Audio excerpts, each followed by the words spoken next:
कुछ अहम बातचीत, कुछ बड़े सवाल। विकसित यूपी बैठक झांसी जल्द आ रहा है। कुछ लोगों ने क्षेत्र के आधार पर, कुछ लोगों ने भाषाई आधार पर, कुछ लोगों ने जातीय आधार पर देश को विभाजित करने के अनेक षड्यंत्र रचे थे। उत्तर प्रदेश के मुख्यमंत्री योगी आदित्यनाथ ने जब गणतंत्र दिवस पर ध्वजारोहण किया तो उसके बाद कई महत्वपूर्ण बयान दिए, जिसमें से एक उनका बयान था विकसित भारत को लेकर। सीएम योगी ने कहा कि परस्पर समता और बंधुता का माहौल पूरे देश में आगे बढ़ेगा तो विकसित भारत बनाने के आदरणीय प्रधानमंत्री नरेंद्र मोदी के अभियान को कोई रोक नहीं सकता। एक बात सुनिए आप भी। याद रखना, ये तीन शब्द भारत के संविधान के, न्याय, समता और बंधुता, हर नागरिक को बिना भेदभाव के न्याय मिले, देश के अंदर जाति, मत, मजहब, क्षेत्र और भाषा के आधार पर किसी प्रकार का भेदभाव न हो, परस्पर समता और बंधुता का यह माहौल पूरे देश के अंदर आगे बढ़ेगा तो भारत को विकसित भारत बनाने के प्रधानमंत्री मोदी जी के अभियान को कोई रोक नहीं सकता। विकसित भारत की संकल्पना हर भारतवासी के लिए गौरव का क्षण होना चाहिए, क्योंकि यह क्षण केवल देश की आर्थिक समृद्धि का मात्र नहीं, हर नागरिक की खुशहाली का दिन होगा।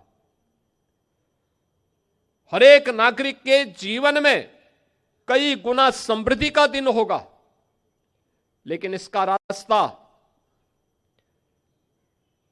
समाज के अंतिम पायदान पर बैठे हुए व्यक्ति से प्रारंभ होता है। हमारे गांवों से, हमारी गलियों से,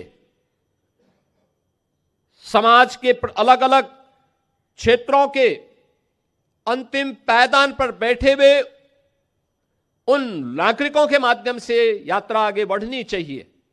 हर एक स्तर पर आत्मनिर्भरता का यह भाव हमें आगे बढ़ाने के लिए सदैव उसके प्रति उस भाव के साथ आगे बढ़ना पड़ेगा। याद रखना, भारत के संविधान के शब्द जिनके बारे में प्रधानमंत्री जी बार बार कहते हैं कि इन तीन शब्दों ने भारत के संविधान को दुनिया के सबसे बड़े लोकतंत्र के रूप में भारत को स्थापित करने में सबसे बड़ी भूमिका का निर्वहन किया है। आजादी के पूर्व देश को सामाजिक रूप से तोड़ने के लिए, विभाजित करने के लिए अनेक दुष्चक्र प्रारंभ हुए थे। कुछ लोगों ने क्षेत्र के आधार पर, कुछ लोगों ने भाषाई आधार पर, कुछ लोगों ने जातीय आधार पर देश को विभाजित करने के अनेक षड्यंत्र रचे थे, लेकिन